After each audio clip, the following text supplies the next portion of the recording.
시청자 여러분 안녕하십니까. 뉴스나인의 신동욱입니다. 정치권의 이목을 집중시키고 있는 국민의힘 한동훈호가 마침내 출항했습니다. 한동훈 전 장관이 여기까지 온 여정 자체가 이미 드라마 1편을 본 것 같아서 이제 어떤 2편이 공개될지 오늘 하루 종일 국민들의 관심은 여의도로 쏠렸습니다. 그러나 기대만 있는 건 아닙니다. 정치 경험이 전혀 없는 한동훈 위원장이 갑자기 여당 대표로 정치권에 들어와서 위기에 국민의힘을 구할 구원투수가 될 수 있을 것인지는 여전히 반신반의하는 분위기가 있습니다. 이를 의식한 듯 한 위원장은 오늘 수락연설에서 여러 종류의 승부수를 던졌습니다. 일단 본인 문제와 관련해서는 총선 불출마를 선언했고 불체포 특권 포기 정당을 만들겠다며 이재명 대표와 선명하게 각을 세웠습니다. 오늘 뉴스나인은 국민의힘으로 먼저 가보겠습니다. 최민식 기자가 취재했습니다. 국민의힘 사령탑을 맡은 한동훈 비상대책위원장이 박수를 받으며 연단에 오릅니다. 처음 인사드립니다. 반갑습니다. 한동훈입니다.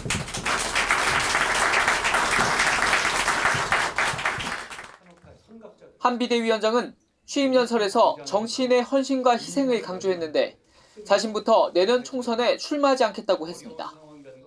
정치권에서 희생의 대명사처럼 쓰는 선당 후사가 아닌 국민에 대한 헌신을 의미하는 선민후사라는 새로운 표현도 꺼내들었습니다. 저부터 선민후사를 실천하겠습니다. 저는 지역구에 출마하지 않겠습니다. 비례로도 출마하지 않겠습니다. 공천 기준으로도 불체포 특권 포기를 제시했는데 포기 서약 없이는 공천을 받을 수 없고 약속을 어기면 출당시키겠다고 했습니다. 불체포 특권 포기 약속을 지키지 않은 이재명 대표나 민주당과 달라야 한다는 겁니다. 공직을 방탄수단으로 생각하지 않는 분들, 특권의식이 없는 분들만을 국민들께 제시하겠습니다. 이재명 대표의 민주당과 달라야 하지 않겠습니까? 한 비대위원장은 민주당 이재명 대표가 기소돼 연일 재판을 받고 있는데도 국민의힘이 민주당을 압도하지 못하는 이유에 대한 철저한 반성이 필요하다며 대대적인 당 쇄신을 예고했습니다. TV조선 최민식입니다. 한 위원장이 대통령실 그리고 야당과 어떤 관계 설정을 할 것인지도 주목되는 대목입니다. 대통령실과는 수직이나 수평적 관계가 아닌 상호 협력적 동반자 관계라는 소신을 밝혔고 야당에 대해서는 운동권 특권 세력 정치 청산을 강조하며 민주당과의 전면전을 선언했습니다. 이어서 이태희 기자가 보도합니다. 취임 연설 뒤 취재진으로부터 수직적 당정 관계에 대한 지적이 나오자 한동훈 비대위원장이 고개를 끄덕입니다. 한 위원장은 여당이 사랑받아야 대통령이 힘을 갖고 대통령이 있어야 여당은 정책 실천력을 갖는다면서 동반자 관계임을 분명히 했습니다. 상호 협력하는 동반자 관계라고 하는 것이 옳겠습니다. 사극에나 나올 법한 궁중암투는 지금 이 관계에서는 끼어들 자리가 없습니다. 당정 일체를 강조했던 김기현 전 대표 전철을 밟지 않겠다는 건데 당정 관계에 대한 당 안팎 우려에 공감을 표한 것으로 보입니다. 그래서 당이 주도적인 목소리를 어떻게 내느냐. 이게 한동훈 위원장에게 요구되는 사안입니다. 앞서 한 위원장은 운동권 특권 정치 청산을 시대 정신으로 규정하고 이재명 대표와 민주당의 폭주를 막는 게 비대위원장직을 수락한 이유라고 설명했습니다. 저는 용기 내기로 결심했습니다. 이재명 대표의 민주당과 그 뒤에 숨어서 국민 위에 군림하려는 운동권 특권 세력과 싸울 겁니다. 비대위원 인선과 관련해선 생물학적 나이를 떠나 헌신과 열정을 강조했는데 첫 인선인 비서실장에 경북 출신으로 1975년생인 초선 김영동 의원을 임명했습니다. TV조선 이태희입니다. 민주당은 한동훈 출범 첫날부터 김건희 특검법 수용을 재차 압박하며 공세에 나섰습니다. 회유와 비난을 반복하며 한동훈 비대위를 깎아내리고 야권 지지층 규합에 나선 건데 한 비대위원장 취임에 대한 야권의 반응은 정민진 기자가 취재했습니다. 민주당은 한동훈 비대위원장 취임 직전까지 비대위 성패가 달렸다며 김건희 여사 특검법 수용을 압박했습니다. 김건희 특검법에 대한 입장이 국민의힘 비대위의 운명을 결정짓는 중요한 바로미터가 될 것이라는 것입니다. 하지만 한 위원장이 김건희 특검은 총선용 악법이라고 재차 입장을 밝히자 곧바로 김 여사를 지키기 위한 호위무사라며 날을 세웠습니다. 최순실 특검팀에 있을 때는 가만히 있다가 이제 와서 정례 브리핑과 야당의 특검 추천권에 대해 뻔뻔하게 걸고 넘어지는 것이 5천만의 언어입니까? 야당은 윤석열 대통령이 탈당해도 여당이 특검 추천권을 가질 수 없도록 특검 법안을 수정하는 방안도 검토 중입니다. 한 위원장이 이준석 신당 관련 질문에 이 전 대표와 당장 만날 계획은 없다고 했는데 진영과 상관없이 만나고 경청할 겁니다. 특정한 분들을 전제로 해가지고 어떤 계획을 갖고 있지는 않습니다. 이후 이 전 대표는 탈당 시한으로 제시한 내일 정치를 시작했던 상계동에서 탈당 기자회견을 한다고 공지했습니다. 하지만 이 전 대표 측근인 천하용인 가운데 김용태 전 최고위원은 당 잔류 의사를 밝혔고 아직 여당 내에서 이준석 신당에 동참할 현역 의원은 없는 상황입니다. TV조선 정민진입니다. 자, 그럼 여기서 한동훈 위원장이 오늘 수락연설에서 하고자 한 말이 어떤 것이었는지 정치부 한송훈 기자와 하나하나 분석해 보겠습니다. 자, 한 기자, 오늘 연설에서 영국의 전쟁 영웅이자 수상이었던 처칠의 어록이 인용이 됐다면서요? 예, 이 오늘 한 위원장이 인용한 처칠 발언은 두 가지인데요. 이 모두 2차 대전 때 이 영국인들의 항전 의지를 다지게 했던 말들입니다. 먼저 들어보시죠. 호남에서, 영남에서, 충청에서, 강원에서, 제주에서, 경기에서, 서울에서 싸울 겁니다. 그리고 용기와 헌신으로 반드시 이길 겁니다. 공포는 반응이고 용기는 결심입니다. 예, 공포는 반응, 용기는 결심, 이건 알겠습니다만 영호남 이건 물론 처칠의 말에는 없었던 건데 어떤 뉘앙스의 인용입니까? 이 여소야대 상황 속에서도 내년 총선에서 반드시 이기겠다는 의지를 강조한 걸로 보입니다. 예. 7개 지역을 하나하나 짚어가면서 싸우겠다는 건 이 처칠이 영국을 지켜내겠다며 해변, 상륙 지점, 이 들판과 거리, 언덕이라고 하나씩 언급한 것과 비슷하고요. 이 공포는 반응이고 용기는 결심이란 이 처칠의 유명한 어록은 한 위원장이 법무부 장관 때 6.25 전쟁 순직 교도관을 추모하면서도 쓴 말입니다. 그러니까 전반적으로는 한동훈 위원장은 지금 여야 관계 상황을 전쟁 상황이다, 이제 이렇게 인식을 하고 있다는 거군요. 노래 가사도 인용이 됐다고 하던데 어떤 노래입니까? 예, 이 서태지와 아이들의 환상 속의 그대인데요. 이 아무래도 X세대 비대위원장인 만큼 상징적인 가수의 노래를 녹여낸 걸로 보이는데 이 시민들에게 승리를 가져다줄 순간과 사람이 우리고 지금이라고 강조하는 그 부분이 노랫말을 인용한 거라고 합니다. 비유, 은유가 많아서 좀 어렵게 들리긴 하더군요. 그러다가 총선 불출마 대목에서 이제 저도 귀에 확 꽂혔는데 이건 어떻게 해석을 할 수가 있습니까? 이 연설 첫머리에 담긴 어렸을 때부터 이 되고 싶은 것은 없었고 이 하고 싶은 것은 많았다, 이런 내용처럼 한 위원장은 평소에도 국회의원 자리, 그러니까 이 소위 배지를 다는 것에 크게 의미를 두지 않는 것으로 알려져 있습니다. 한 위원장은 총선과 관련한 역할론이 거론됐을 때부터 이 불출마를 염두에 두고 있었다고 합니다. 대신 한 위원장은 총선 이후에 다시 정부로 돌아가서 역할을 하는 것처럼 이렇게 좀 역할이 열려 있다고 볼 수 있습니다. 이 비대위 시작부터 용기와 헌신을 강조한 건 인요한 혁신위가 요구했던 이 지도부의 희생에 화답하는 메시지로도 볼 수 있을 것 같습니다. 어쨌든 오늘까지는 스포트라이트를 받는 상황이었고 내일부터는 현실로 뛰어들 텐데 당장 직면한 과제들이 많지 않습니까? 예, 내일 당장 이준석 전 대표의 탈당 발표가 있고요. 이후에는 이 비대위 인선도 시험대가 될 전망입니다. 이 무엇보다 쇄신 효과를 내기 위해서는 젊고 참신한 비대위를 꾸릴 수 있느냐가 관건인데요. 이 최근 국민의힘이 인재 영입한 80년대, 90년대 젊은 인사들이 기용 가능성이 있습니다. 이 특히 당초 예정됐던 29일보다 앞당겨서 인선을 마무리할 계획인 것으로 알려졌습니다. 김건희 여사 특검법 관련해서는 아주 드라이하게 원론적인 언급만 했던데 최근 용산 대통령실과 일종의 갈등 같은 게 좀 있었다, 이런 보도도 있었는데 오늘 답변은 어떻게 해석할 수가 있습니까? 지난번에는 기자들 앞에 서서요, 이 김건희 특검법에 대해서 악법을 전제로 법 앞에 모두 평등하다고 해서 여러 해석을 낳은 바 있습니다. 예. 근데 오늘은 이 총선용 악법이란 입장만 유지해서 좀 이전보다는 다소 수위를 조정한 듯한 모습을 보였습니다. 그러면서 향후 어떻게 대응할지 당과 충분히 논의해서 결정하겠다고 했는데요. 이 지난 주말 대통령실을 중심으로 총선 이후 특검도 이 수용 불가란 강경한 입장이 나온 뒤라서 어느 정도 이 여권 내 기류를 감안한 것으로 보입니다. 다만 이 악법이란 논리만으로는 김 여사와 관련한 국민적 의혹을 완전히 해소하긴 어렵다는 점에서 향후 구체적 대응 방안이 필요해 보입니다. 예, 오늘 연설이 상당히 인상적이었던 것은 사실인데 진짜 실력은 이제 내일부터 현장에서 저희가 한번 좀 지켜보죠. 한송훈 기자, 잘 들었습니다. 이렇게 여당은 새 비대위원장을 임명하며 당내 혼란도 수습 국면으로 접어들었지만 야당 내 통합 움직임은 큰 진전이 없습니다. 이낙연 전 총리가 신당 창당 의사를 굽히지 않자 문재인 정부 전직 총리들이 적극적으로 중재자로 나서고 있는데 정세균 전 총리는 어제와 오늘 김부겸, 이낙연 두 전직 총리를 연이어 만났습니다. 어떤 대화들이 오갔는지 신유만 기자가 취재했습니다. 그제 김부겸 전 총리를 만난 정세균 전 총리가 오늘은 이낙연 전 총리와 비공개 조찬 모임을 가졌습니다. 배석자 없이 진행된 모임에서 민주당 문제에 대한 우려를 공유하고 적절한 상황이 조성된다면 김 전 총리와 함께 세 사람이 만날 수 있다는 데 공감했습니다. 하지만 이 전 총리가 여전히 이재명 대표 사퇴를 적절한 상황의 전제 조건으로 고수하면서 실현 가능성은 높지 않다는 관측이 많습니다.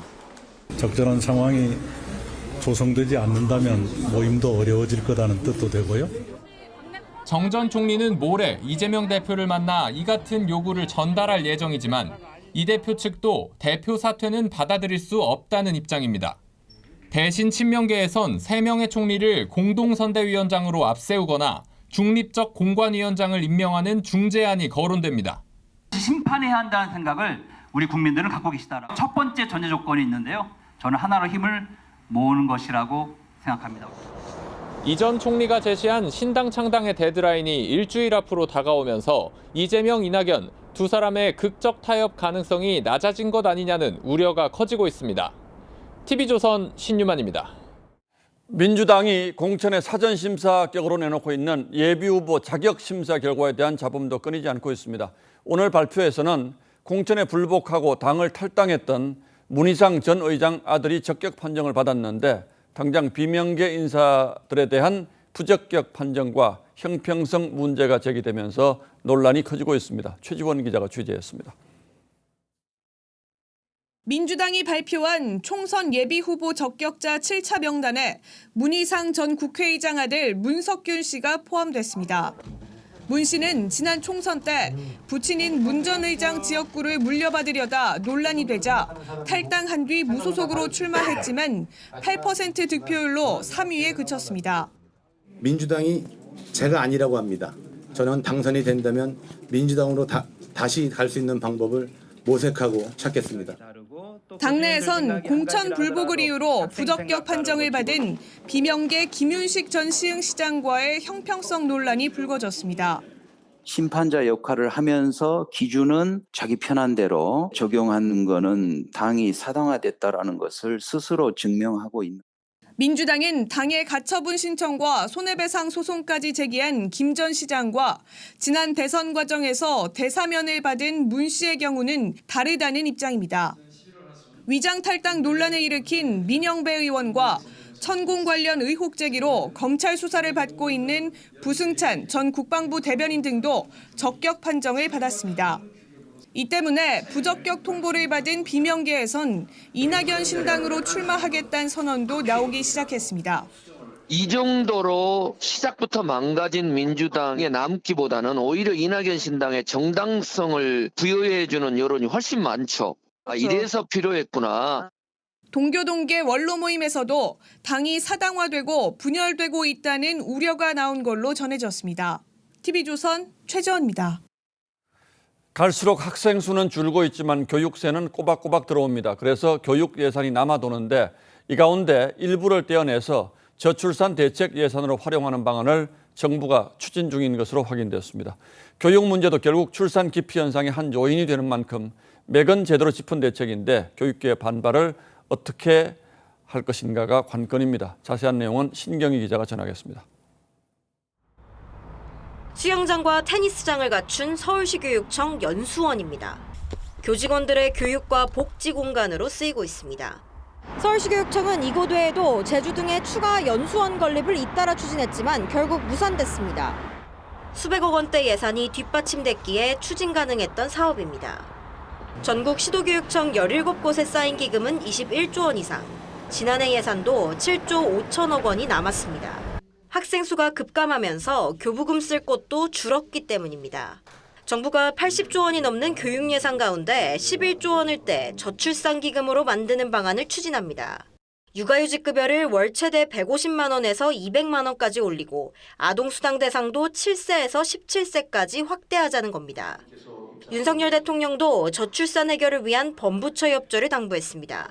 시간이 많지 않습니다. 모든 부처가 함께 비상한 각오로 저출산 문제에 임해주기 바랍니다. 하지만 예산 전환을 위해선 교육계의 반발을 넘어서야 합니다. 교육부 관계자는 저출산 예산 증액엔 공감하지만 올해도 재정이 어려웠고 내년 예산도 깎였다고 말했습니다. 교사노조연맹도 교육 예산에 대한 전문성이 결여된 교육 외적 개입이라고 비판했습니다. TV조선 신경입니다. 정부가 지방교육재정교부금의 일부를 저출산 예산에 가져다 쓰기로 한 건 그만큼 돈이 많이 남기 때문입니다. 그런데 왜 이렇게 남아 도는지가 먼저 궁금하죠. 우리 교육 예산 뭐가 문제인지 따져보겠습니다. 홍영 기자, 지방교육재정교부금이라는 게 뭡니까? 네, 교부금 제도는 나라 살림이 궁핍하던 1970년대 초반 중앙정부가 세금의 일정 부분을 지자체에 보내서 교육에 우선 투자한다는 취지에서 도입됐습니다. 예. 내국세의 20.79%로 정해져 있어서 해마다 자동 배정되는데요. 경제 규모에 따라 이 교부금 액수도 크게 늘어났습니다. 그런데 그 교부금이 다 쓰이지 못하고 이렇게 남아서 쌓이고 있다는 거죠? 네, 그렇습니다. 2012년 39조 원이던 교부금은 2022년 81조 원으로 늘어났습니다. 10년 만에 2배 이상이 된 건데요. 경기 침체로 세수가 줄면서 내년에는 68조 원으로 감소하지만 여전히 규모가 큽니다. 반면에 초중고 학생 수는 꾸준히 줄어서 10년 사이에 145만 명, 20% 이상 감소했습니다. 그렇다 보니 지난해 시도교육청이 다 못 쓴 예산이 제주도 1년 예산보다 많은 7조 5천억 원에 이르는 겁니다. 예, 이해가 되네요. 세금으로 거치는 돈은 계속 쌓이는데 학생 수는 줄어든다 이런 거군요. 그래서 일부 교육감들이 이 남아도는 교부금을 쌈짓돈처럼 사용하는 경우도 있다면서요? 네, 맞습니다. 이 넘치는 교부금을 주체하지 못해서 낭비하는 사례도 있었는데요.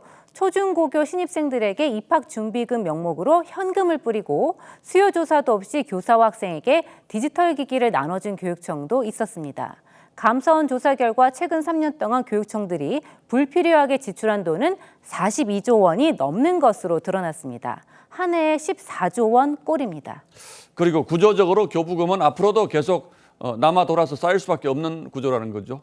네, 그렇습니다. 2020년 학생 1인당 1,000만 원이던 교부금은 2060년쯤엔 5,400만 원 정도로 5.5배로 늘어날 것으로 예상됩니다. 그래서 근본적으로는 교부금을 자동 책정하는 제도 자체를 바꿔야 한다는 게 전문가들의 지적입니다.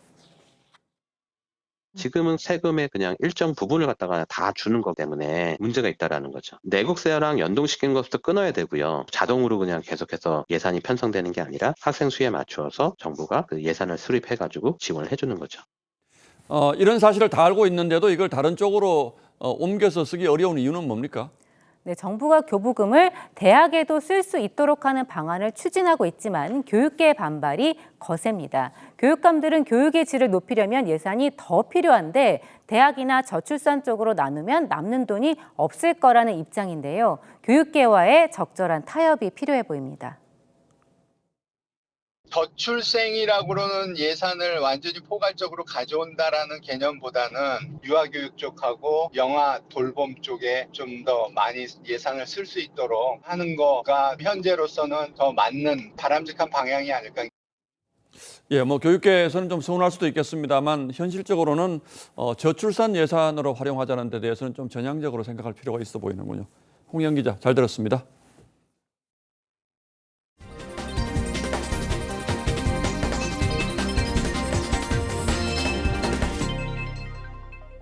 성탄절 새벽 2명의 생명을 앗아간 서울 도봉구의 아파트 화재는 부주의로 발생했을 가능성이 큰 것으로 추정됐습니다. 또 아파트에는 화재가 났을 때 불길이 밖으로 번지는 것을 막기 위해 설치된 방화문이란 게 있는데요. 이게 열려 있었던 게 인명피해를 키운 것으로 파악됐습니다. 윤수아 기자가 보도합니다. 새카맣게 그을린 아파트에서 방호복을 입은 조사원들이 바쁘게 움직입니다. 경찰과 소방당국이 성탄절 새벽 불이 난 서울 도봉구 아파트 합동 감식에 나선 겁니다. 감식 결과 불은 아파트 3층 작은 방에서 시작됐는데 당국은 방화보다는 입주민의 부주의 가능성에 무게를 두고 있습니다. 인적 요인에 의한 발화 가능성을 배제할 수 없는 상황이 확인되었습니다. 화재 발생 장소 인근에선 여러 개의 담배 꽁초도 발견됐습니다. 이 아파트 1층은 공기 유입이 잘 되는 필로티 구조로 돼 있는 데다 화재 확산을 막기 위한 방화문도 열려져 있어 연기가 순식간에 번졌습니다. 이 때문에 3층에서 시작된 불과 유해가스가 고층부까지 빠르게 퍼지면서 11층 계단에서도 사망자가 발생했습니다. 계단으로 유독가스가 이동을 하면 굴뚝 효과에 의해서 초당 그 유독가스가 최대 5m 이상까지 빠른 속도로 올라갑니다. 소방당국은 이번 화재로 1억 900여만 원의 재산 피해가 난 것으로 파악했습니다. TV조선 윤서입니다. 이번 화재로 목숨을 잃은 두 사람의 희생은 듣는 이의 가슴을 먹먹하게 합니다. 어린 자녀를 두고 떠난 30대 가장은 올해 둘째 아이를 낳고 집을 넓혀서 이곳으로 이사 온 것으로 전해졌습니다. 연로한 부모를 대피시키고 숨진 고인의 사연 역시 숙연해지게 만듭니다. 가족을 살린 희생의 추모가 이어졌습니다. 곽승한 기자입니다. 불이 난 3층 바로 윗집에 살던 32살 박모 씨. 2살짜리 딸을 재활용 포대에 던지고 아내까지 뛰어내리게 한 뒤 생후 7개월 딸을 안고 뛰어내렸습니다. 경단수들이 폐기 처분하는 거 종이 모아놓은 자루 큰 거 있잖아요. 그걸 갖다가 대준 거야. 박 씨 부부는 같은 단지 18평에 살다 둘째를 낳은 뒤 6개월 전 30평대인 이곳으로 이사 왔습니다. 지인들에게 넓은 평수로 옮겨 기쁘다고 했고 이웃들에겐 살가운 부부였습니다. 아주 인사도 잘하고 아주 우리 만나면은 그렇게 인사 잘하고 서로 그냥 웃고 그러면서 그랬어요. 좋은 이웃이었지. 11층 계단에서 숨진 38살 임모 씨는 70대 부모와 동생을 대피시켰지만 본인은 빠져나오지 못했습니다. 안타까운 사연에 일반인들도 빈소를 찾았습니다. 나도 집에 아파트 사니까 남의 일 같질 않아가지고 또 자식 키우는 입장이고 그래서 마음이 아파서 이러고 갔어요. 맘카페엔 하늘이 야속하다, 너무 안타까워 함께 울었다는 글이 올라왔습니다.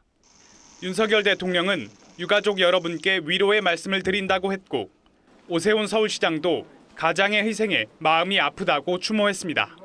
TV조선 곽승환입니다. 성탄절 전날에 70대 할머니 세 분이 목욕탕에서 감전사고로 숨지는 일이 있었죠. 온탕 안에 수중 안마기가 사고 원인일 가능성이 큰 것으로 판단돼서 정밀 감식이 의뢰됐는데요. 이 수중 안마기는 1년에 한 번 받는 점검 대상에서도 빠져 있었던 것으로 파악됐습니다. 이승훈 기자입니다. 경찰과 국립과학수사연구원, 전기안전공사 관계자 등으로 구성된 합동감식반원들이 목욕탕 안으로 들어갑니다. 합동감식반은 드릴로 온탕 바닥과 벽면을 해체하고 5마력짜리 수중 안마기 모터를 수거했습니다.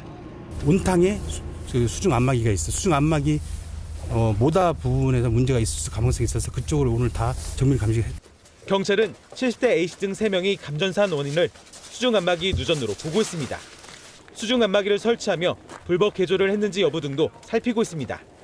수중 안마기는 전기 모터를 이용해 탕 안에서 강력한 물줄기를 쏴주는 장치입니다. 하지만 1년에 한 번뿐인 전기 점검 대상 항목에는 빠져 있습니다. 실제 사고 목욕탕이 6개월 전 받은 점검에서도 수중 안마기는 제외된 사실이 확인됐습니다. 적당히 한번 씩 둘러보고 됐나 이런 점검이지 정확한 안전을 위한 거는 굉장히 미흡하죠. 제도들이 좀 개선이 돼야 됩니다. 세종시는 내일부터 지역 내 목욕탕 16곳을 합동 점검하고 유족들에게는 1,000만 원 상당의 보험금을 지급할 예정입니다. TV조선 이승훈입니다. 민주당 전당대회 돈봉투 의혹으로 구속된 송영길 전 대표가 검찰 소환을 3번 거부하다가 결국 오늘 조사를 받았습니다. 소환 거부가 반복되면서 검찰이 강제 구인에 나설지도 모른다는 관측이 나오기도 했는데 사실 이 같은 반복적 거부는 일반인들에게는 매우 이례적인 겁니다. 상황에 떠밀려 검찰에 출석한 송 전 대표는 답변은 거부했습니다. 앞으로 재판에 넘겨질 때까지 소환에 응하지 않겠다고도 했습니다. 어떤 전략인 건지 권영석 기자가 취재했습니다. 검찰이 민주당 돈봉투 사건 수사를 본격화하자 자신부터 조사해달라며 2차례 검찰청을 찾았던 송영길 전 대표. 정작 검찰에 소환돼서는 진술을 거부했습니다. 제가 검찰 소환해 해달라는 것은 제가 검찰 조사에 협조하겠다 이런 말을 한 적은 한 번도 없습니다. 지난 18일 구속된 후에도 비협조적이었습니다. 검찰 소환 조사를 3차례 거부하다 강제 구인 전망이 나오자 오늘 오후에야 검찰에 출석했습니다. 하지만 소환 조사에 응하는 건 한 번뿐이라고 했고 오늘도 진술 거부권을 행사한 것으로 알려졌습니다. 법조계에선 송 전 대표가 여론전과 변호 전략 차원에서 버티기를 하는 것으로 보고 있습니다. 한 수도권 검찰 간부는 송 전 대표가 이례적 수사 거부로 여론전을 하는 것이라고 했고 판사 출신 법조인은 불리한 진술을 최소화하기 위해 일반인은 실행하기 어려운 재판 전략을 짠 것으로 보인다고 했습니다. 송 전 대표의 1차 구속기한은 내일이지만 검찰은 구속기한을 10일 연장해 조사를 이어갈 방침입니다. TV조선 권영석입니다. 지난 4월 강남 학원가에서 벌어진 마약 음료 사건 기억하실 겁니다. 중고생들에게 마약이 든 음료를 마시게 한 뒤에 학부모에게 돈을 뜯어내려 한 신종 범죄 사건이었죠. 공범들에게는 중형이 선고됐지만 주범은 중국에서 도피 생활을 이어가고 있었는데요. 범행 8달 만에 국내로 압송됐습니다. 정은하 기자가 보도합니다. 검은 후드 점퍼와 마스크로 얼굴을 가린 남성이 경찰의 양팔을 잡힌 채 입국장을 빠져나옵니다. 일명 강남 마약음료 사건의 주범 26살 이모 씨입니다. 왜 학생들 상대로 범행하신 겁니까? 본인이 범행 계획하고 지시하신 거 맞으십니까? 이 씨는 지난 4월 강남 학원가에서 중고생을 속여 마약 음료를 마시게 한 뒤 학부모들을 협박해 돈을 뜯어내려 한 혐의를 받습니다. 이 씨의 지시를 받고 범행을 저지른 공범 4명은 1심에서 징역 15년 등 중형을 선고받았지만 중국에 머물고 있던 이 씨는 8개월 만에 송환된 겁니다. 4월 17일 날 인터폴 적색 수배서가 발부됐습니다. 중국 공안에서는 5월 24일 주범 을 신림성에서 검거하게 된 것입니다. 경찰 조사 결과 이 씨는 지난해 10월 중국으로 건너가 범행을 계획한 뒤 필로폰을 공범들에게 제공한 것으로 파악됐습니다. 경찰은 이들에게 마약을 공급한 이모 씨 등 중국에 머물고 있는 조선족 2명에 대해서도 인터폴 적색 수배를 내리고 수사를 이어가고 있습니다. TV조선 정은아입니다. 전셋집 계약 기간이 끝나도 한 번 더 연장을 요구할 수 있는 계약갱신 청구권 잘 아실 겁니다. 그런데 집주인이 내가 직접 살겠다고 하면 임차인의 계약갱신 요구를 거절할 수 있었는데요. 이게 임대인과 임차인 간 분쟁 원인이 되기도 했습니다. 대법원이 실거주 요건과 관련해서 집주인에게 입증 책임을 지우는 판단을 내렸습니다. 이재준 기자의 보도입니다.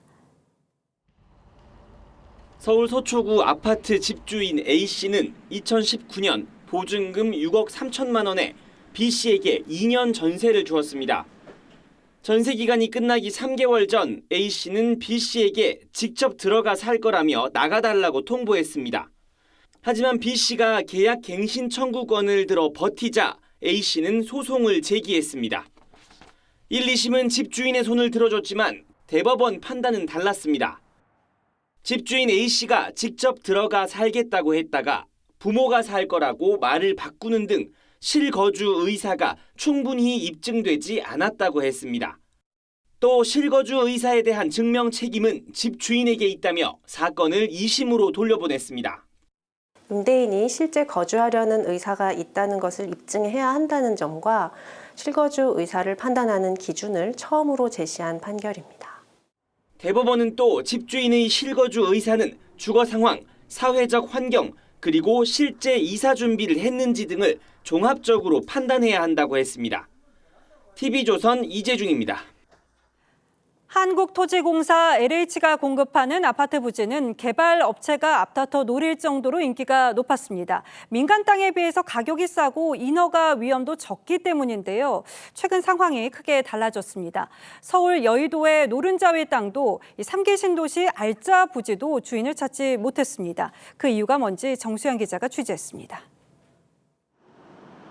LH가 지난 10월 내놓은 서울 여의도의 공동주택 부지입니다.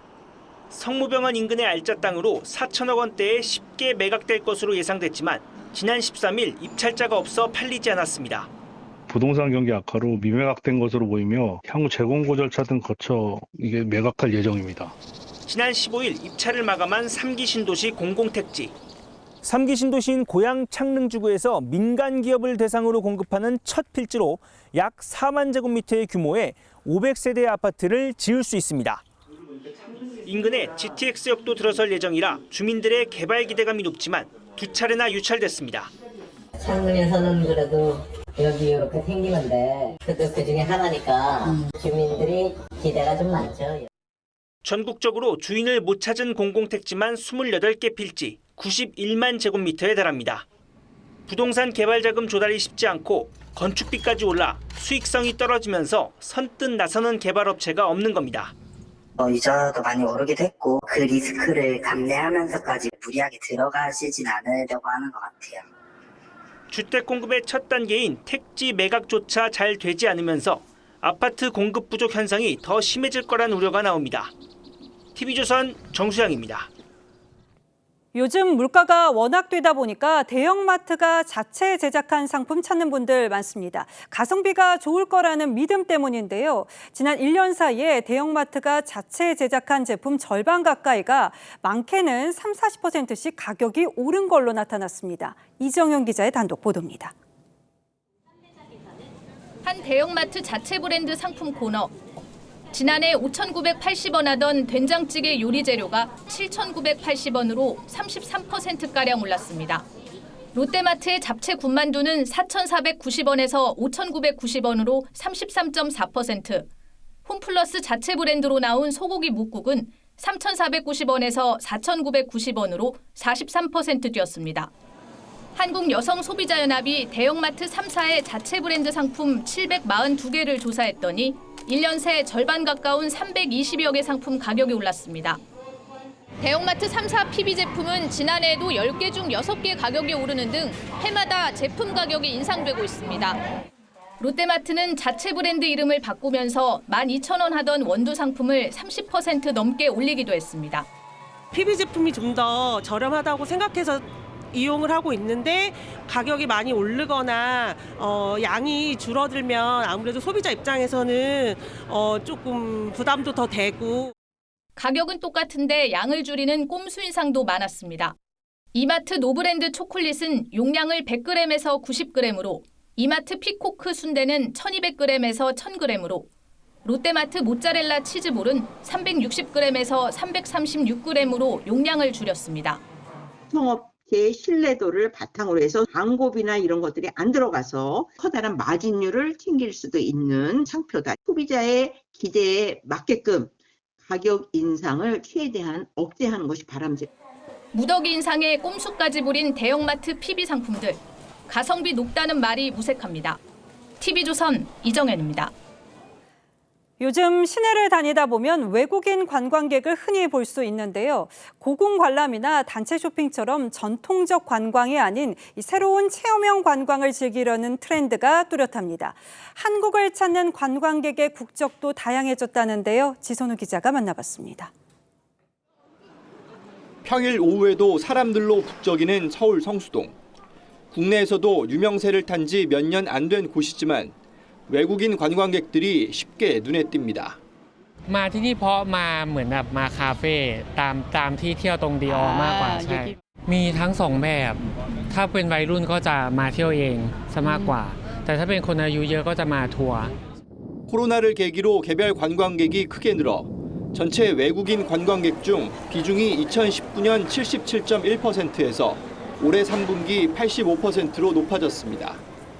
Just walking around, visit Lotte Tower and Gangnam District, just for fun. We couldn't read the name, but it was very tasty. It was like a street food. 인터넷과 SNS 덕분에 한국말과 문화에도 친숙합니다. 영어로 물어보셔도 그냥 아니요 봉투 안 주셔도 돼요 라고 하거나 뭐 애플페이 되나요? 라고 알아서들 다 물어보세요. 한국어로. 한 균일가 매장은 입소문을 타면서 해외 카드로 결제된 금액이 전년 대비 150% 증가했습니다. I know people at the Yonsei University and they said if you want to have something, just go there and they usually have everything you need for a very cheap price. 가성비 높은 화장품이나 이런 과자류 등이 많이 팔리는데 최근에는 갑작스런 추위 때문에 방한용품을 찾는 외국인 관광객들이 늘었습니다. 국가도 다양해지면서 중국인 관광객 비중이 줄고 일본, 미국이 늘었습니다. 외국인 관광객 숫자는 코로나 이전 수준에는 아직 못 미치지만 국적이 다양해지고 이들이 구석구석 찾아다닌다는 것은 우리 관광 산업에 긍정적이라는 평가입니다. TV조선 지선호입니다. 다음 뉴스입니다. 세계 7위의 철강 회사죠. 포스코 그룹 차기 회장 자리를 두고 잡음이 커지고 있습니다. 누가 되느냐를 놓고 온갖 설이 나오는 가운데 대통령실이 인사에 개입하려 한다는 소문까지 돌자 경찰이 급기야 수사에 착수했습니다. 어떤 상황인지 박상현 기자가 취재했습니다. 김대기 대통령실 비서실장이 사설 정보지 유포와 관련해 경찰에 수사를 의뢰했습니다. 김대기 실장이 포스코그룹 회장 인사에 개입하려 한다는 내용의 정보지가 정재계에 유포되고 있는데 사실이 아니라는 겁니다. 경찰도 현재 수사 중인 사안이라 자세한 내용은 확인이 불가능하다며 수사에 착수했음을 시사했습니다. 포스코 공채 출신으로 2018년 취임한 최정호 회장은 2021년 연임 후 내년 3월 임기가 끝납니다. 차기 회장을 놓고 포스코그룹 안팎에선 용산 실세 친분설, 전직 장관 투입설 등이 나옵니다. 여기에 최정호 회장도 최근 3억 원어치 자사주를 매입해 3년임 도전 의사를 밝혔다는 해석이 나왔습니다. 현직 회장을 우선 심사하는 이른바 셀프 연임 조항도 최근 이사회에서 삭제했습니다. 불공정 논란을 사전 차단하겠다는 의도로 읽힙니다. 내부에서 결정하는 형식으로 가는 대사회를 구성하는 그 절차 자체가 정치권이나 정부의 입김에서 자유로울 수가 없단 말이에요. 지난 정부 때 선임된 최 회장에 대한 정치권의 평가도 엇갈리는 상황. 포스코홀딩스 최정우 회장 출석을 합의하자라고 제안을 했다. 그러자 민주당은 최정우 회장은 절대 안 된다며 완강히 거부했다. 포스코는 차기 회장 후보군을 5명 안팎으로 줄여 내년 1월 말쯤 공개할 계획입니다. TV조선 박상현입니다. 지난 대선 직전 인터넷 언론사 뉴스타파의 김만배 씨 허위 인터뷰를 인용 보도한 방송사 4곳에 대해서 방송통신심의위원회가 수천만 원의 과징금을 부과한 일이 있었습니다. 그런데 이 과정에서 방심위원장의 가족이나 지인이 방심위에 민원을 넣은 사실이 뒤늦게 알려졌고 권익위에 신고까지 됐다고 합니다. 야당은 청부민원이라며 방심위원장 사퇴를 주장했고 방심위는 민원인의 정보가 유출된 데 대한 수사 의뢰를 예고하면서 정치 공방으로 번지고 있습니다. 그 전후 사정은 이채림 기자가 취재했습니다. 뉴스타파가 대선 사흘 전 보도한 김만배 인터뷰에 금전적 대가가 오갔다는 사실이 드러난 건 지난 9월 초입니다. 일반인 시민들께서는 야, 책값이 무슨 1억 5천이야. 추워도 생각한 적이 없습니다. 왜? 저는 사실 1억 5천도 싸다. 이후 방심위는 사실 확인 없이 인용 보도한 방송사 4곳에 대해 과징금을 부과했습니다. 그런데 류희림 방심위원장의 가족과 지인 등이 방심위에 해당 심의를 요청하는 민원을 넣었다는 언론 보도가 나왔고 뒤이어 민주당 의원도 이를 SNS에 공개했습니다. 해당 내용은 방심위 직원의 제보로 알려졌습니다. 민주당은 가족을 통한 청부 민원이라며 불공정 심의라고 주장했습니다. 유희림 위원장의 청부 민원과 셀프 심의 및 관련 법 위반은 당장 파면해야 할 중대 위법 사안입니다. 이에 대해 류 위원장은 관련 민원 180여 건 가운데 가족이 낸 민원은 10여 건에 불과하다고 했습니다. 또 민원인 정보는 자유로운 심의 신청을 위해 법으로 보장하고 있다며 정보 유출에 대해 특별 감사와 수사 의뢰를 하겠다고 반박했습니다. 방심위 관계자는 해당 건은 류 위원장 취임 전에 이미 상정돼 가족 민원과 관련 없다는 게 류 위원장의 입장이라고 했습니다. 국민의힘은 민원인 정보 유출과 관련해 개인정보보호법 위반으로 검찰에 고발하겠다고 했습니다. TV조선 이채림입니다. 국방부가 50만 장병들이 볼 정신교육 교재에 북한 추종 세력도 북한 정권 못지않게 위험한 내부 위협이라고 명시했습니다. 지난 2019년 문재인 정부 시절 북한 정권은 주적이란 개념이 빠지며 사라졌던 표현을 되살린 건데 야당은 극우적 이념 전쟁을 하자는 것이냐며 강하게 반발했습니다. 보도에 차정성 기자입니다. 해군의 신형 호위함 천안함입니다. 2010년 북한 어뢰에 피격된 천안함을 13년 만에 같은 이름으로 되살린 건데 전사자 유족의 기부로 구입한 326 기관총 2정도 탑재됐습니다. 천안함 참전장병 원사 허순현. 당신은 뭐였어요? 통신장이었습니다. 국방부가 이달 발간한 2023년 정신전력교육 기본교재에는 천안함 피격과 연평도 포격전 등 북한의 도발이 상세히 적혔습니다. 외부의 적 못지않게 내부의 위협도 경계해야 한다며 특히 북한의 3대 세습과 인권 유린에 침묵하면서 북한을 무비판적으로 추종하는 세력을 내부 위협으로 명시했습니다. 정신전력교육 기본교재는 통상 5년마다 새롭게 발간이 되는데 이 종북 세력을 내부 위협으로 규정한 건 2013년 이후 10년 만입니다. 2019년 교재에선 북한 정권을 적 대신 현실적인 군사적 위협으로 표현했고 국내 종북 세력에 대한 언급도 뺐습니다. 야당은 내부 비판을 단속하려는 윤석열식 메카시즘이라고 비판했습니다. 국방부가 윤석열 정권이 벌이는 극우적 이념 전쟁에 나서다니 황당무계합니다. 국방부는 북한의 이딴 도발에 9.19 군사합의 효력을 일부 정지했던 것처럼 현재 대북 관계를 반영해 필요한 내용을 복원한 것이라고 설명했습니다. TV조선 차정수입니다. 미국 유명 영화 나홀로 집에와 거의 같은 일이 벌어져서 한바탕 소동이 났습니다. 할머니 집에 가려던 6살 남자아이가 혼자 엉뚱한 비행기를 탄 겁니다. 어떻게 된 일인지 이정민 기자가 전해드립니다. 인파로 북적이는 공항에서 가족들과 떨어져 다른 행선지의 비행기에 오르는 9살 케빈. Oh no, my family's in Florida and I'm in New York. 영화 나홀로 집에 2의 한 장면입니다. 미국 필라델피아에 사는 6살 캐스퍼에게 영화와 같은 일이 벌어졌습니다. 크리스마스 연휴를 할머니 집에서 보내려 필라델피아에서 플로리다주 포트마이어스로 가려다 혼자 엉뚱한 비행기를 탄 겁니다. 어머니가 탑승 전 승무원에게 아이를 인계했는데 항공사 실수로 포트마이어스가 아닌 257km 떨어진 올랜도행 비행기에 오른 겁니다.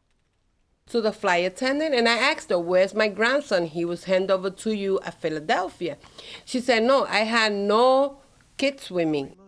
할머니는 차로 4시간을 달려 손자를 만날 수 있었습니다.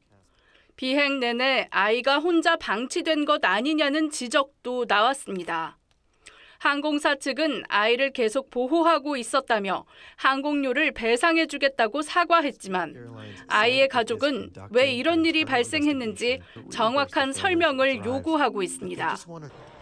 대체로 항공사들은 만 5세에서 11세 어린이가 혼자 비행할 경우 안전을 위해 직원을 배정하고 있습니다. TV조선 이정입니다. K-팝은 이제 명실공히 세계 음악의 주류로 자리 잡았습니다. 그러면서 이 K-팝 아이돌을 이용한 노이즈 마케팅 문제도 발생하고 있는데요. 아이돌 여자 멤버를 성희롱하는 노래들이 해외 음악 스트리밍 사이트에 올라오는 일까지 벌어졌습니다. 장동욱 기자입니다. 인도네시아의 한 래퍼가 낸 싱글 음반들입니다. K-팝 여자 아이돌 그룹 멤버들의 사진을 앨범 커버로 쓰고 가사는 노골적인 성적 대상화와 성희롱으로 가득합니다. K-팝 팬들은 스트리밍 플랫폼의 음원 삭제를 요구하고 소속사에도 강력 대응을 촉구했습니다. 스트리밍 플랫폼들은 문제 음원들의 재생을 막았고 해당 래퍼는 사과 영상을 올렸다가 삭제했습니다. K-팝이 세계 음악계의 큰 줄기로 자리 잡으면서 관심몰이와 성적 희화화 등 악용이 도를 넘었다는 비판이 나옵니다. 지난 7월엔 유명 팝스타 위켄드가 내놓은 K-팝이라는 제목의 신곡이 K-팝을 마약에 빗대는 한편 선정적인 가사로 논란이 되기도 했고 위켄드가 직접 제작과 주연을 맡은 드라마에서 조연 출연한 블랙핑크 제니의 배역이 지나치게 외설적으로 묘사돼 비판을 받기도 했습니다. 올해 K-팝 그룹들은 국내에서만 1억 1,000장 넘는 실물 앨범을 판매하며 역대 최다 기록을 갈아치웠고 3천억 원어치가 넘는 음반을 수출하며 해외 기록도 경신했습니다. 나날이 커가는 K-팝의 영향력과 함께 아티스트들을 지키기 위한 방안 모색도 필요하다는 지적이 나옵니다. TV조선 장동호입니다.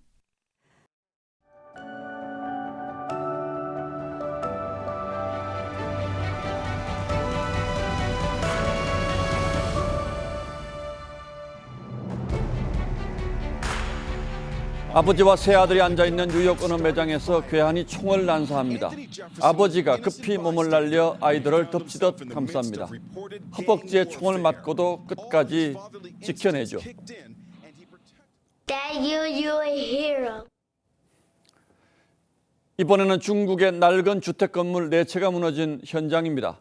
잔뜩 웅크린 채 숨진 아버지 아래로 3살 딸의 다리가 보입니다. 아버지가 온몸으로 자네를 버텨줬기에 아이는 가벼운 상처만 입고 구출됐죠. 한국인 관광객을 태운 캄보디아 여객기가 밀림에 추락했습니다. 수색팀이 시신을 수습하다 숙연해졌습니다. 가족 여행을 온 조정욱 씨가 한쪽 팔로 9달 된 아들의 몸을 감싸 품은 채 숨져 있었습니다. 아버지의 다른 팔은 날아든 프로펠러에 떨어져 나갔고 아이의 시신에는 팔에 가벼운 상처만 남아 있었습니다. 불교 말씀에 이 목숨 있는 동안 자식의 몸 대신하고 내 죽은 뒤엔 자식의 몸 지키길 소망한다고 했습니다.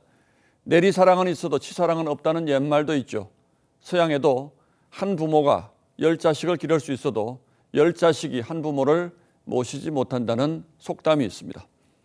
그런데 성탄절 새벽 불길에 휩싸인 아파트에서 불길보다 뜨거운 내리사랑과 치사랑이 나란히 시현됐습니다. 스스로를 돌보지 않고 어린 피부치와 연로한 어버이를 구하느라 목숨을 바친 두 희생이 슬프게 빛났습니다. 32살 가장은 바로 아래 3층에서 화염이 치솟자 7달 된 딸을 이불로 감싸 안고 뛰어내렸습니다. 하지만 머리를 다쳐 숨지고 말았습니다. 앞서 재활용품 포대로 2살 딸을 던지고 뛰어내린 아내는 어깨가 골절돼 입원했습니다. 부모의 용기와 헌신으로 두 아이는 무사히 구조돼 치료를 받고 있습니다. 10층에서 자던 38살 아들은 노부모와 동생을 깨우고 119 신고를 했습니다. 가족부터 무사히 대피시키고 나서야 탈출했죠. 그러는 사이에 연기에 질식해 한 층 위 계단에 쓰러져 숨지고 말았습니다. 그렇게 아들을 잃은 부모 마음이 어떻겠습니까? 어머니와 동생은 치료를 받고 있고 아버지는 아들의 빈소를 지키며 나는 어떻게 하느냐는 말만 되풀이했다고 합니다. 장자가 말했습니다. 공경으로 효도하기보다 사랑으로 효도하기가 어렵고 어버이를 잊기보다 어버이가 나를 잊게 하기가 어렵다. 효도는 일부러 하는 의무가 아니라 본성대로 자연스럽게 하는 것이라는 가르침입니다. 아들의 희생이 바로 그런 효도였겠죠. 부모와 자식의 생사가 가슴 저리게 엇갈린 비극이 성탄절 많은 이의 마음을 흔들어 놓았습니다. 사랑은 나 자신을 위해서는 약하고 남을 위해서는 강하다는 톨스토이의 명언을 이 연말 생각합니다. 12월 26일 앵커의 시선은 불길보다 뜨거운 사랑이었습니다.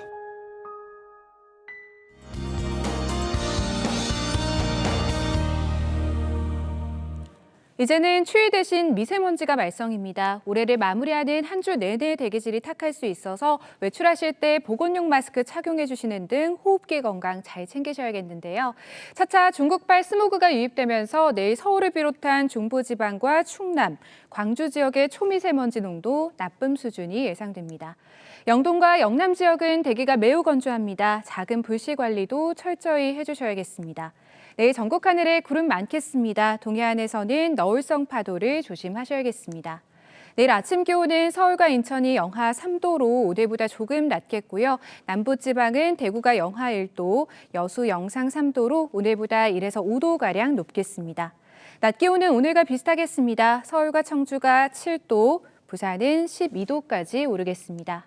당분간 한파 수준의 큰 추위 없이 평년 이맘때 기온과 비슷하겠습니다. 날씨였습니다. 12월 26일이죠. 화요일 뉴스9 여기서 모두 마치겠습니다. 시청해주신 여러분 고맙습니다.